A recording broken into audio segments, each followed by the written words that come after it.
কখনো কখনো আমাদের জীবনে দুঃখ আসে এবং তার কারণ হলো সন্দেহ। মানুষ আমাদের উপর সন্দেহ করে, আমাদের কর্ম নিয়ে, আমাদের মানসিকতা নিয়ে, আমাদের কথা নিয়ে, আমাদের চরিত্র নিয়ে।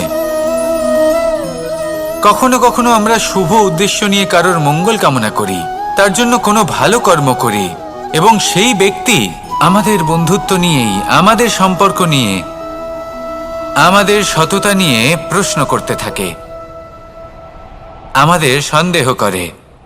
তখন আমাদের দুঃখ হয়, কিন্তু এটা হওয়া উচিত নয়। কারণ যখনই কোনো ব্যক্তি আপনাকে সন্দেহ করছে, তাতে আপনারই মূল্য বৃদ্ধি পাচ্ছে। এবার আপনি বলবেন, এ কি করে সম্ভব হতে পারে? একটা কথা বলুন, আপনি কখনো শুনেছেন যে কয়লার শুদ্ধতার পরিমাপ করা হচ্ছে? শোনেননি, কারণ এমনটা কখনো হয়ই না। শুদ্ধতার পরখ শুধুমাত্র সোনার ক্ষেত্রে করা হয়, শুধুই তার শুদ্ধতা নিয়ে সন্দেহ প্রকাশ করা হয়। এই সোনাকে পরখ করা হয়, আর যখন এই সোনা এই পরীক্ষায় উত্তীর্ণ হয়, তখন সেই সোনা কতটা মূল্যবান সেটা সংসার জানতে পারে। সেই রকমই এই সংসার আপনাকেও পরখ করবে। যখন আপনি এই পরীক্ষায় উত্তীর্ণ হবেন, তখন আপনার মূল্য কতটা অধিক সেটা এই সংসারও জানতে পারবে। সেই জন্য যখনই কেউ আপনার উপর সন্দেহ করবে, দুঃখ পাবেন না। শুধু এই কথাটার খেয়াল রাখবেন, আপনি কি উচিত পথে চলেছেন, উচিত কর্ম করছেন। সকলের প্রতি আপনার মনে যেন সদ্ভাবনা থাকে, এবং হ্যাঁ, আপনি যেন আমার সাথে ভালোবেসে বলেন, রাধা রাধা। আশা এবং বিশ্বাস মানুষের জীবনের দুই অমূল্য স্তম্ভ। এটাই হলো ঢাল এবং এটাই হলো অস্ত্র। এটাই আমাদের রক্ষা করে এবং এটাই আমাদের জীবনের পথ প্রশস্ত করে। কিন্তু ছোট একটা সমস্যা আছে। এবার যদি আপনি বটবৃক্ষের থেকে এই আশা রাখেন যে এ আমাকে ফল দেবে, তাহলে সেই আশা ভঙ্গ হওয়াই স্বাভাবিক। আর যদি আপনি বিশ্বাস করেন যে খেজুর গাছ আপনাকে ছায়া প্রদান করবে, তাহলে সেই বিশ্বাসও অবশ্যই ভঙ্গ হবে। তাহলে কি করা উচিত? চোখ বন্ধ করে যে কাউকে বিশ্বাস করার আগে বা যে কারোর থেকে আশা রাখার আগে নির্বাচন করুন যে কার ওপর বিশ্বাস রাখতে চান, কার ওপর আশা রাখতে চান। তবে আমি তো বলবো যে বিশ্বাস করতে হলে নিজের ওপর করুন, যে এই সংসারে এমন কোনো কাজ নেই যা আপনি করতে পারেন না। আর শুধু কর্ম করতে থাকুন আর ভরসা রাখুন ঈশ্বরের ওপর, যে উনি আপনার কর্ম দেখবেন আর আপনাকে আপনার কর্মফল অবশ্যই দেবেন, আপনাকে সাফল্য দেবেন। যদি আপনার বিশ্বাস অটল হয়, নিরন্তর পরিশ্রম করেন, তাহলে ঈশ্বর কখনোই আপনার আশা ভঙ্গ হতে দেবেন না। আসুন আর আমার সাথে ভালোবেসে বলুন, রাধা রাধা। আমরা আনন্দ লাভের জন্য ভালোবাসি মা বাবাকে, ভাই বোনকে, পরিবার পরিজনকে, বন্ধুকে, প্রেমিকাকে। আমরা চাই যে সকলে যেন আপন হয়ে থাকেন, আমাদের কাছে থাকেন। কিন্তু মানুষের একটা প্রবৃত্তি আছে যে তিনি যা লাভ করে ফেলেন তার মূল্য তিনি বুঝতেই পারেন না। যদি আপনার বাড়ির কাছে একটা মিষ্টি জলের সরোবর থাকে বা সুন্দর নদী থাকে, তাহলে জলের গুরুত্বটা কি আপনি তা বুঝতেই পারবেন না। সেইখানে আপনি যদি কোনো একটা মরুভূমিতে যান, আপনি অনুভব করতে পারবেন যে এক একটা ফোঁটা জলের কি গুরুত্ব, তার মূল্য কি। সুখের মুহূর্তে যদি আপনজনদের মনে রাখেন, তবে দুঃখের মুহূর্ত নিজে থেকেই দূরে সরে যাবে। ভালোবাসা এবং তার সাথে স্মরণ করা, এটাই তো হলো জীবনের এবং ভালোবাসার আসল মূল্য। আসুন আর আমার সাথে ভালোবেসে বলুন, রাধা রাধা। আমাদের হাতটা দেখুন, এই হাতে 5টা আঙুল আছে যা ভিন্ন ভিন্ন ধরনের, একরকম কেন নয়? কারণ হলো প্রত্যেকের নিজের নিজের গুরুত্ব আছে, নিজের নিজের মাহাত্ম্য আছে। এরা ভিন্ন, তাই একত্রিত হয়ে মুষ্টিবদ্ধ করা সম্ভব, যার দ্বারা আমরা আত্মরক্ষাও করতে পারি, আবার আক্রমণও করতে পারি। যদি 5টি আঙুল সমান হতো, তাহলে মুষ্টিবদ্ধ হতে পারত না, নিজেদের মধ্যে বিভ্রান্তির সৃষ্টি করত। এবার এরকমই কিছু আমাদের সংসারেও হয়। আমাদের দেশ যেখানে একটি ভূমির ওপর ভিন্ন ভিন্ন ধর্মের মানুষ বাস করেন, ভিন্ন ভিন্ন জাতি, ভিন্ন ধর্ম, ভিন্ন ভাষা। কিন্তু যদি আমরা এটা ভাবি যে কিভাবে এই দেশকে কল্যাণের পথে নিয়ে যাওয়া যায়, কিভাবে এর বিকাশ করা সম্ভব, তাহলে আমাদের একত্রিত হওয়া শিখতে হবে। যেইভাবে 5টা আঙুল একত্রিত হয়, মুষ্টিবদ্ধ হয়, সেইভাবেই আপনার যে ভাষাই হোক, যে ধর্মই হোক, যে জাতি হোক না কেন, ঠিক আছে, আবশ্যক হলো আপনার নিজের কর্মভূমির সাথে, আপনার ধরিত্রীর সাথে যুক্ত থাকা, সাথে থাকা। তবেই দেশের উন্নয়ন সম্ভব, তবেই এই দেশ স্বতন্ত্র থাকবে, সফল হবে, আর এই মন প্রসন্ন হয়ে বলবে রাধা রাধা। খেলা খেলতে কে না ভালোবাসেন? আমরা প্রত্যেকেই যখন সময় পাই, সুযোগ পাই, তখনই আমরা কোনো খেলা খেলি। খেলার সময় 2 ধরনের মানুষ ওখানে থাকেন। 1, যারা অংশগ্রহণ করেন, আর 2, যারা দেখতে থাকেন, যারা দর্শক হয়ে দেখেন, যারা নিজের পক্ষের বিজয়ের ফলে উচ্ছ্বসিত হয়ে থাকেন, পরাজয়ের ফলে শোক পালন করেন, পরামর্শ দিয়ে থাকেন। আর বিজয়ী কে হন? বিজয়ী তিনি হন যিনি অংশগ্রহণ করেন। নির্বাচনে আপনাকে করতে হবে আপনি কি করতে চান। আপনি কি খেলোয়াড় হতে চান, নাকি আপনি দর্শক হতে চান? যদি আপনি বিজয়ের আনন্দ লাভ করতে চান, সেই রোমাঞ্চ অনুভব করতে চান, তাহলে খেলতে হবে। ময়দানে আপনাকে নামতেই হবে। পরাজয়ের সম্ভাবনার ভয়ের সাথে আপনাকে লড়াই করতেই হবে। বিপক্ষের আহ্বানকে স্বীকার করতেই হবে, খেলোয়াড় হয়ে উঠতে হবে। তবেই এই বিজয়ের সম্ভাবনা থাকবে। আসলে কি, দর্শক হয়ে পরামর্শ দেওয়া অত্যন্ত সহজ, ময়দানে নেমে অংশগ্রহণ করা অত্যন্ত কঠিন। আর এখানে যেটা সহজ, তা আপনাকে বিজয়ের পথে কখনোই নিয়ে যাবে না। আসুন আমার সাথে ভালোবেসে বলুন রাধা রাধা। এই সংসারে এমন কখনোই হবে না যে আপনি কিছু একটা করলেন কিন্তু তার মূল্য আপনাকে দিতেই হলো না। যে কোনো কাজের জন্য, যে কোনো কর্মের জন্য আপনাকে মূল্য দিতেই হবে। প্রকৃতিও আমাদের এটাই শেখায়। আকাশে দেখুন সূর্যকে, প্রত্যেকদিন আমাদের প্রকাশ প্রদান করেন। এনাকে সূর্য নারায়ণ বলা হয়। ইনি কি মূল্য প্রদান করেন? নিজে জ্বলতে থাকেন। ধরিত্রী মাতা, এই ভূমি, ইনি কি মূল্য প্রদান করেন? প্রহার সহ্য করেন। আমরা এই ধরিত্রীতে প্রহার করে মাটি খুঁড়ে তাতে বীজ বপন করি, তবেই আমরা অন্ন লাভ করি, তবেই ফসল পাই। জীবনে যদি আপনাকে সফল হতে হয়, সম্মান পেতে হয়, যশ পেতে হয়, তাহলে আপনাকে মূল্য দিতেই হবে। যদি আপনি সাফল্য লাভ করতে চান, তাহলে দিন রাত আপনাকে ত্যাগ করতে হবে, যেখানে সমগ্র সংসার সন্তোষ অনুভব করছে, আর আপনাকে করতে হচ্ছে পরিশ্রম। যদি আপনি সম্মান প্রাপ্ত করতে চান, তাহলে আপনাকে সেই সুখ ত্যাগ করতে হবে যা সবার কাছে রয়েছে। যদি আপনি যশ লাভ করতে চান, তাহলে নিজের অন্তরকে মেরে ফেলা আপনাকে শিখতে হবে, তবেই আপনি যশ লাভ করবেন। জীবনে শুধুমাত্র ধন মূল্যবান নয়, কিন্তু এই যে মূল্যের কথা আমি বলছি, সেটা যদি আপনি দিতে পারেন, তাহলে নিশ্চিত রূপে এটা আপনাকে আরো মূল্যবান করে তুলবে, নিশ্চিত রূপে গড়ে তুলবে। তাহলে এটাই করুন আর আমার সাথে ভালোবেসে বলুন রাধা রাধা। মানুষের শরীর থেকে যা কিছু নির্গত হয় সবই পচনশীল, তা থেকে দুর্গন্ধ বেরোয়, একটা ঘৃণাবোধ জন্ম নেয়। আমাদের রক্ত হোক, অবশিষ্ট হোক, ঘাম হোক, নিঃশ্বাস হোক, আবার এমনকি যখন আমরা মনুষ্য শরীর ত্যাগ করি, তারপরেও এই শরীরেও পচন ধরে, তার থেকে দুর্গন্ধ বেরোয়। কিন্তু বিষয়টা হলো, এটা আমাদের হাতেই নেই। তাহলে আমাদের হাতে কি রয়েছে? আমাদের কর্ম, আমাদের উদ্দেশ্য, আর আমাদের বাণী। যদি এইগুলো শুভ রাখেন, তাহলে শুধু নিজে সুগন্ধিত থাকবেন না, এই সমগ্র সংসারকে সুগন্ধিত করে তুলবেন। কথায় আছে যে বাণীর থেকে অধিক মূল্যবান আর কিছুই নেই।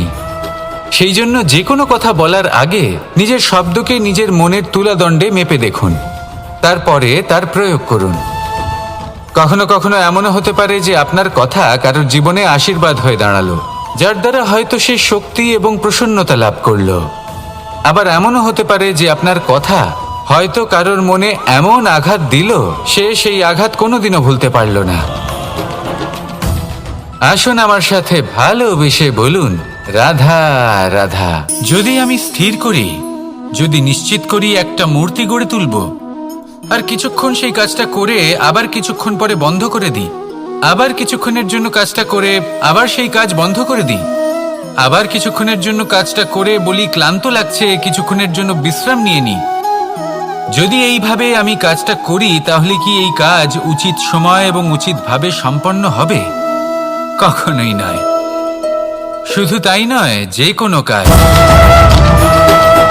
যদি পূর্ণ করতে হয়, উচিতভাবে করতে হয়, উচিত সময়ের মধ্যে করতে হয়, তাহলে প্রয়োজন সততার এবং অখণ্ড প্রচেষ্টার। সততা ছাড়া আপনি যে কাজই করুন না কেন, উচিত সময় তা সম্পূর্ণ হবে না, আর মনোবাঞ্ছিত ফল আপনি কখনোই পাবেন না। তাই যে কাজই আরম্ভ করুন না কেন, সততার সাথে এবং অখণ্ড প্রচেষ্টার সাথে করুন। তখনই কর্ম এবং তখনই এই জীবন সফল হবে এবং এই মন প্রসন্ন হয়ে বলবে, রাধা রাধা।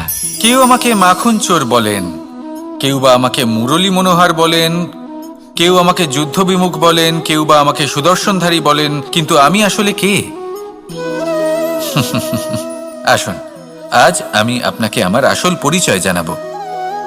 বাড়িতে সুস্বাদু মাখন থাকা সত্ত্বেও গোপীদের কাছে সুমধুর ভালোবাসাপূর্ণ বকুনি খাওয়া যে ভালোবাসে, সেই হলো কৃষ্ণ।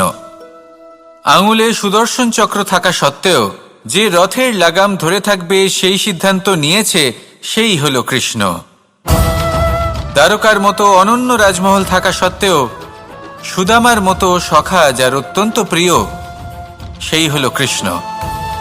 যদি আপনার মনে প্রেম থাকে, আপনি প্রেম বিতরণ করেন, সবাইকে ভালোবাসেন এবং ভালোবাসা রক্ষার খাতিরে শস্ত্র হাতে নিতেও আপনি সক্ষম থাকেন, তাহলে আপনি হলেন কৃষ্ণ। আসুন আমার সাথে ভালোবেসে বলুন, রাধা রাধা। ব্যায়াম, এই শব্দ আমরা সকলে শুনেছি, আর এটা সারা জীবন আমাদের সাথেই থাকে কোনো না কোনো রূপে। যখন আমরা জন্মগ্রহণ করি, চলতে শিখি, প্রথমে আমরা হামাগুড়ি দিয়ে চলি, পরে চলতে চেষ্টা করি কিন্তু পড়ে যাই।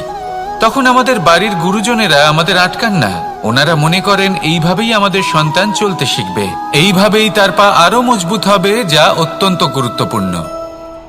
এইবার জীবনকালে যতই আমরা এগোতে থাকি, এই ব্যায়াম বিভিন্ন রূপে আমাদের সাথেই থাকে। কিন্তু আপনি কি জানেন যে এই ব্যায়ামের তাৎপর্য আসলে কি? আপনি কি জানেন এই ব্যায়ামের মর্ম আসলে কি? যখনই আমরা এই ব্যায়াম করি, আমাদের শরীরের মাংসপেশি ক্ষয় হয়। প্রথমে তা ক্ষয় হয়, তারপর আবার তা নির্মিত হয়। আরো শ্রেষ্ঠ, আরো শক্তিশালী মাংসপেশি আমরা লাভ করি। অর্থাৎ এই ব্যায়াম হলো সৃজনের বিজ্ঞান। এই ব্যায়াম আমাদের জন্য অত্যন্ত আবশ্যক।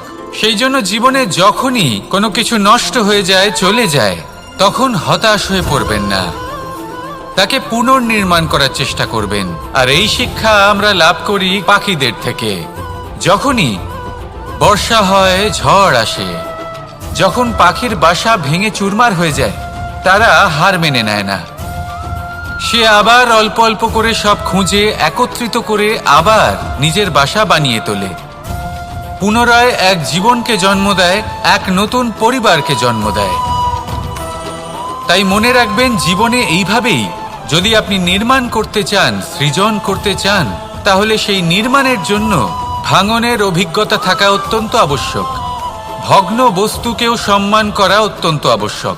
এই আচরণ মনে নিয়ে আসুন, মন প্রসন্ন হয়ে বলবে, রাধা রাধা। যখন আমরা কোনো বনে প্রবেশ করি, তখন এই সবুজ ঘাস দেখে, এই কোমল ঘাস দেখে আমাদের মন প্রফুল্ল হয়ে ওঠে। ভিন্ন ভিন্ন প্রজাতির ফুল, ভিন্ন ভিন্ন রঙের ফুল দেখে এই মন আনন্দে ভরে ওঠে। এখানে শিশুরা আনন্দ লাভ করে, বড়রা ভোজন গ্রহণ করেন, কথাবার্তা বলেন, হাঁটাহাঁটি করে বেড়ান। এবার ভেবে দেখুন, যখন এই উপবনের নির্মাণ হয়েছিল সেই সময় যদি এই মাটিকে সঠিকভাবে খনন না করা হতো, যদি তাতে সঠিকভাবে বীজ রোপণ না করা হতো, যদি কোনো সংঘর্ষ না হতো, পরিশ্রম না করা হতো, যদি চলতে চলতে পায়ে কাঁটা না বিঁধে যেত, তাহলে এই সুন্দর বন দেখে আমরা কি এই আনন্দ লাভ করতে পারতাম? কখনোই নয়। ধরুন কোনো নদীর তটে সুন্দর একটি বন আছে, সেই বনের আনন্দ লাভ করতে গেলে আপনাকে সেই নদী পার করতেই হবে। যদি সুখের নদীর কাছে পৌঁছতে চান, তাহলে তটে যে কাঁটা রয়েছে সেগুলোর সাথে সংঘর্ষ করতেই হবে। এই সংসারে যদি আপনি সুখ লাভ করতে চান, তাহলে সুখ লাভের এই যাত্রা শুরু করতে হবে সংঘর্ষ দ্বারা। তাহলে সংঘর্ষকে স্বাগত জানান, এর পেছনেই সুখ রয়েছে যা আপনার জন্য অপেক্ষা করছে। এবার হাসুন আর আমার সাথে ভালোবেসে বলুন, রাধা রাধা। এই সংসারের সব থেকে কঠোর ধাতুর মধ্যে একটি হলো লোহা। লোহা দিয়ে আমরা অনেক অস্ত্র শস্ত্র লাভ করি, অনেক বস্তুও লাভ করি। এবার এই লোহাকে কাটার জন্য, একে কোনো আকার দেওয়ার জন্য কি প্রয়োগ করতে হয়? লোহা। এবার এই কথাটা আমরা সকলেই জানি যে লোহার দ্বারাই লোহাকে কাটতে হয়। এবার এই কথা আমি আপনাকে কেন বলছি, এরপরে খুব বড় একটা প্রশ্ন আসে যা খুব বড় শিক্ষা দিয়ে যায়। এটা কেন হয় যে আমরা একটা লোহা দিয়ে একটা লোহাতে আঘাত করছি, কিন্তু যে লোহা দ্বারা আঘাত করছি তার আকার বদলাচ্ছে না, যার উপর প্রহার করছি তার আকার বদলাচ্ছে? এতে পার্থক্যটা কোথায়?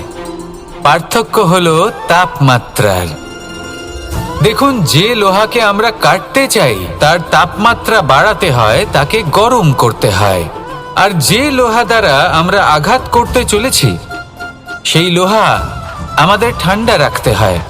অর্থাৎ ঠান্ডা লোহা গরম লোহাকে কেটে দেয়। এবার এই শিক্ষা কি আমাদের জীবনে যথেষ্ট নয়? আমাদের জীবনে অনেক সমস্যা আসতে পারে, কিন্তু আমাদের এই বিষয়ে বিশেষ খেয়াল রাখতে হবে যে আমাদের মনকে আমরা যেন ঠান্ডা রাখি, এই মস্তিষ্ককে শান্ত রাখতে হবে। যদি আমরা ক্রোধ বা ঈর্ষার আগুনে জ্বলতে থাকি, বিদ্বেষের আগুনে জ্বলতে থাকি, তাহলে আমরাও সেই লোহার মতোই হয়ে যাব যার তাপমাত্রা অত্যন্ত বেশি। তখন যে কেউ এসে আমাদের বিচ্ছিন্ন করে চলে যাবে। মনে রাখবেন, যিনি যত বেশি স্থির বুদ্ধির অধিকারী, যিনি হলেন সব থেকে বেশি শান্ত, তিনি হলেন সব থেকে বেশি বলশালী। তাহলে শান্ত থাকুন আর আমার সাথে ভালোবেসে বলুন, রাধা রাধা। বড়ই অদ্ভুত ব্যাপার। একটি পাথরের প্রতিমা যখন মন্দিরে স্থাপিত হয়, তখন তা আমাদের কাছে ভগবান সম হয়ে দাঁড়ায়। কিন্তু যখন একজন জীবিত মানুষ মন্দিরে গিয়ে থাকেন, তখন তার শরীর, মন, আত্মা সেই সব পাথর সম হয়ে দাঁড়ায়। কিন্তু এমনটা আমি ঠিক কেন বললাম ভেবে দেখুন। মানুষ এটা চান যে কোনো পরিস্থিতি, যে কোনো স্থানেই তার বিজয় হোক, কিন্তু এখানে এসে সে পরাজিত হয়। এরকম ঠিক কেন হয়? সমস্ত খেলা হলো ভাবনা চিন্তার, বিচারধারার, দৃষ্টিভঙ্গির, উত্তরদায়িত্বের খেলা। পাষাণের এই প্রতিমা, তার একটি উত্তরদায়িত্ব আছে, আশা ধরে রাখার দায়িত্ব। সেই আশা জানিয়ে মানুষ মন্দিরে আসেন। তেমনি মানুষের একটি উত্তরদায়িত্ব আছে যেটা সে ভুলে যায়। আর সেই উত্তরদায়িত্ব হলো এটা, যে মন্দিরে যে ভগবানকে সে প্রসন্ন করতে যাচ্ছে, তাকে সে তখনই খুঁজে পাবে যখন পূর্ণরূপে সে সমর্পিত থাকবে। যদি মনে সমর্পণের ভাব না থাকে, তাহলে ভগবান কখনো প্রসন্ন হবেন না। নিজের উত্তরদায়িত্ব বোঝার বদলে মানুষ শুধু একটা অনুষ্ঠান পালন করেন। যেমন ফুলের একটা মালা অর্পণ করেন, আর সেই কারণেই তিনি পরাজিত হন। আপনি ফুলের মালা অর্পণ করুন, প্রসাদ অর্পণ করুন, কিন্তু মনের মধ্যে পূর্ণ সমর্পণের ভাব থাকা প্রয়োজনীয়। তবেই আপনি মন্দিরে গিয়েও প্রাণবন্ত হয়ে থাকতে পারবেন, তবেই ঈশ্বরকে প্রসন্ন করতে পারবেন। আসুন আমার সাথে ভালোবেসে বলুন, রাধা রাধা। সময় এবং ধন, একটা যা প্রকৃতি আমাদের দান করেন, আর একটা যা আমরা নিজেরা অর্জন করি। কিন্তু যখন হারিয়ে ফেলার প্রসঙ্গ আসে তখন আমরা এই দুই একসাথে হারিয়ে ফেলি। এই সময় যদি আপনি গুনতে থাকেন তাহলে তা এমনিও নষ্ট হয়ে যাবে, কারণ সময় গণনা করতে আপনি যে সময় ব্যতীত করেন তা তো এমনিই নষ্ট হয়ে যায়। এই সময়কে যদি আপনি একত্রিত করার চেষ্টা করেন তাহলে তা সম্ভব হবে না। সময়ের বিষয়ে শুধু একটাই কথা বলবো, আপনি যদি একে ব্যবহার করেন তাহলেই জীবনে বৃদ্ধি হবে। ধনের সাথেও এটাই হয়। কথায় আছে যে এই ধনের দ্বারাই ধন অর্জন করা সম্ভব। যদি আপনি এই ধনের যত্ন নেন এবং একে সামলে রাখেন তাহলে ধন আপনাকে সামলে রাখবে। এবার সময় আমরা প্রচুর পরিমাণে পাই, কিন্তু তার অর্থ এটা নয় যে আমরা তা নষ্ট করি। বাস্তব অর্থে সময় তা অত্যন্ত মূল্যবান। এর সদ্ব্যবহার করা যদি আপনি শিখে যান তবে এই সময়ও আপনাকে অবশ্যই অতি মূল্যবান করে তুলবে। আসুন আর আমার সাথে ভালোবেসে বলুন, রাধা রাধা।